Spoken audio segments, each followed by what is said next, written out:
Hola chicos, vamos a continuar con nuestra clase de organización de la información. Estamos viendo elementos que nos permiten ampliar la información de nuestros textos, de nuestros proyectos o incluso de nuestros resúmenes. Continuamos. Citas textuales. Anteriormente hemos trabajado con la ficha de cita textual y en esencia son lo mismo. Es tomar un fragmento de un texto, lo que menciona un autor, y colocarlo dentro de nuestros trabajos. Las citas textuales o referencias textuales son esos fragmentos de texto que vamos a incluir en nuestro proyecto de tal forma que nos permita enriquecer la información. Muchas veces citar lo que dice una figura reconocida, un autor reconocido, permite que nuestro trabajo tenga una mejor presentación y tenga mayor validez. Ahora, ¿cómo vamos a elaborar una cita textual? Primero, copiamos el texto tal cual está escrito por el autor, con exactamente las mismas palabras. No cambiamos ni modificamos nada, porque entonces se pierde la esencia. Segundo, escribimos entre comillas, muy importante. Si la cita textual es solo un fragmento o una parte de todo lo que ya mencionó, también nos apoyamos de los puntos suspensivos, ya sea al inicio o ya sea al final. Y no olvidar que colocamos el nombre. Y por último, hay que numerar la cita textual. Muchas veces nos olvidamos de este punto, simplemente colocamos la cita, si acaso ponemos el nombre y dejamos de lado todos los datos. Y no, es muy importante numerarla para que en el pie de página nosotros demos referencia a esa cita textual con todos los datos del libro o la fuente de donde estamos obteniendo esa cita textual, para que si alguien quiere consultar también ese texto lo pueda hacer y lo pueda encontrar. Revisamos el siguiente ejemplo. Tenemos un texto de Siglo de Caudillos de Enrique Krauss, una lectura historiográfica. Aquí el texto habla sobre cómo concebimos a la historia. La parte que nos interesa es el momento de la cita, que es la siguiente. La necesidad por parte del historiador de mezclar relato y explicación hicieron de la historia un género literario, un arte al mismo tiempo que una ciencia. En este caso, colocamos esta cita textual porque la figura o el autor es reconocido y sobre todo él tiene un punto de vista sobre cómo ver a la historia. Es un arte, pero al mismo tiempo es una ciencia. Está mezclando esas dos posturas que a veces no suelen irse de la mano. Nosotros no solo citamos, sino que colocamos el nombre en la parte que dice nos dice Jacques Le Golf, de tal forma que la cita textual junto con este fragmento se integran de manera adecuada a lo que es todo nuestro texto. Por eso, una vez escrita la cita, colocamos el nombre y sobre todo lo que acabamos de ver, numerarla. Justo ahí colocamos un subíndice, en este caso el 1, porque es nuestra primera cita textual o nuestra primera referencia que vamos a colocar. El pie de página que está justo al final también tiene el mismo subíndice y nos permite obtener los datos de dónde exactamente obtuvimos esa cita textual, que en este caso es Jacques Le Golf, Pensar la Historia. Modernidad, Presente y Progreso, Barcelona, ediciones Paidós 1991. Todos estos tipos de datos ya los hemos visto con anterioridad.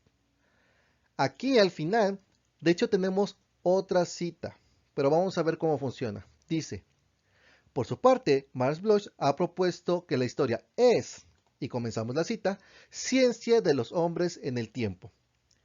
Aquí la forma en que colocamos la cita textual es distinta a la anterior. En la otra estamos poniendo todo el pensamiento y aquí estamos citando a modo de una frase simplemente. Por eso aquí ni siquiera estamos numerándola, porque no es algo que nosotros vamos a ocupar como parte del enriquecimiento, sino más bien como un comentario extra que se está dando.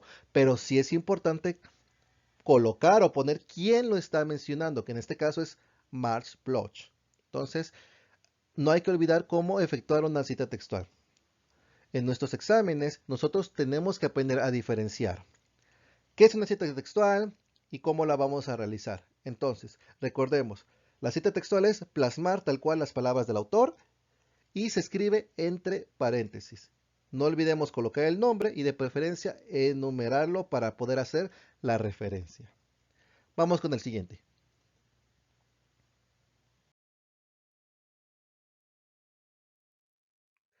La paráfrasis.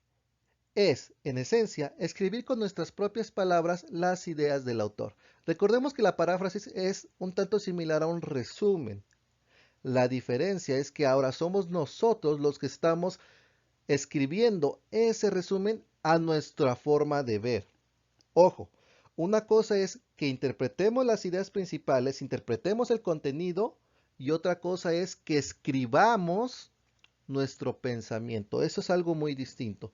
Interpretarlo quiere decir que vuelvo a decir lo que dice el autor, pero ahora con mi forma de expresarme. ¿Cómo vamos a elaborar una paráfrasis?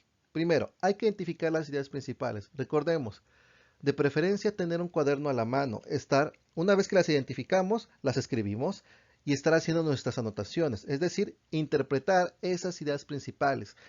¿A qué se refiere el autor o qué es lo que trata de decir? ¿Por qué está escribiendo o por qué está diciendo eso? Siguiente, una vez que ya escribimos eso, hay que plasmarlo, ahora sí en forma de paráfrasis, y para esto nos apoyamos en el uso de sinónimos. Los sinónimos, además de enriquecer nuestro propio vocabulario, nos van a permitir de una manera más sencilla decir lo que está escribiendo el autor, porque muchas veces son personas demasiado preparadas que utilizan un lenguaje muy culto, muy científico, muy técnico, que nosotros tal vez no podemos manejar, pero sí podemos expresar lo mismo de una manera más sencilla. Y por último, no incluir comentarios personales. Ya lo mencionamos. La paráfrasis es decir lo mismo que dice el autor, pero de una forma sencilla, nuestras propias palabras.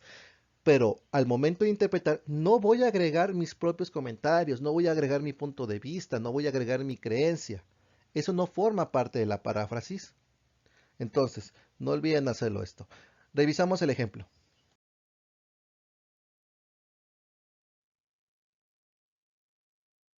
Aquí tenemos unos textos. Primero el texto original, que de hecho son dos citas textuales. Dice, sin música, la vida sería un error. Autor y año. En verdad, si no fuera por la música, habría más razones para volverse loco. Ok, recordemos, aquí lo importante primero es identificar las ideas principales, es decir, identificar la información importante, que en este caso serían la cita textual, la primera y la segunda.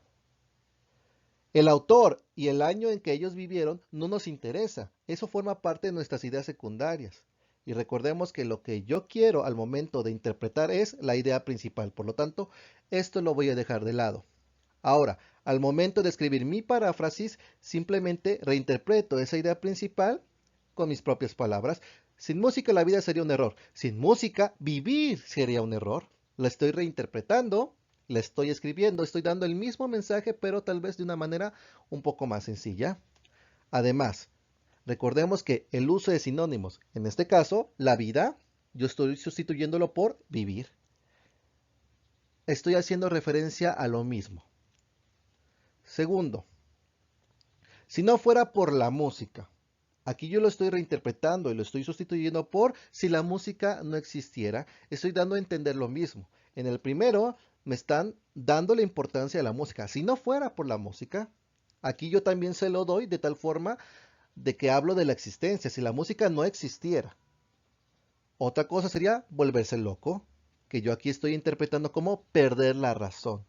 También estoy haciendo uso de sinónimos. Entonces, una paráfrasis es interpretar el mensaje, el contenido, las ideas principales y escribirlas con nuestras propias palabras. Me apoyo en el uso de sinónimos y en ningún momento puse un comentario mío. Siempre mantuve la esencia del autor. Comentar o comentario. Muchas veces cuando se nos presenta una información, nosotros solemos dar una opinión al respecto. Un comentario es una opinión que nosotros tenemos sobre un tema determinado. Y estas opiniones tienen dos niveles de profundidad. Por lo general nosotros utilizamos la primera, que es el sentido común, lo que puede hacer cualquier persona. En este tipo de comentarios solemos decir si nos gusta o no nos gusta, si estamos de acuerdo o si no estamos de acuerdo. Es algo muy sencillo y muy banal, por eso cualquier persona lo puede realizar. En cambio, tenemos un nivel especializado, que es dar una opinión sobre un tema que se conoce en profundidad. Es decir, las personas que opinan de manera especializada es porque conocen el tema de tal forma que su opinión puede ser muy favorativa o muy desagradable. Puede ponernos en la cima o puede destruir por completo eso de lo que estamos hablando. Por eso nosotros debemos de saber en cuál de los dos nos encontramos. Si no conocemos el tema, una opinión de sentido común. Si sabemos del tema, entonces ya podemos hacerlo de manera especializada. Hay que saber la diferencia entre una y la otra. Ahora, un comentario es una crítica. Pero recordemos, una crítica no solo habla de lo negativo, también debe de recalcar aspectos positivos, valorar lo que se está haciendo bien. Cuando nosotros comentemos, debemos de tomar en cuenta los siguientes aspectos. Primero, hay que saber interpretar, es decir, realizar un juicio crítico, sobre todo al momento de contemplar. ¿Conozco el tema?